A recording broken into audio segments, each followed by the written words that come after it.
Шарф в рукаве и перчатки из кармана шепчут: подожди до утра. До утра.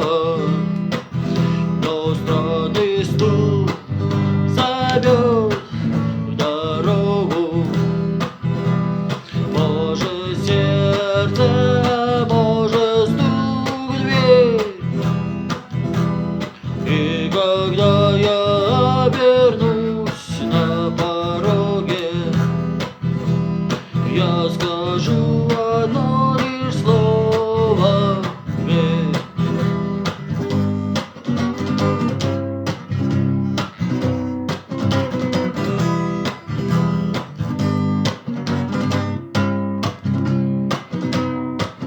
И опять на вокзал, и опять поезда, и опять проводник выдаст белье и чай.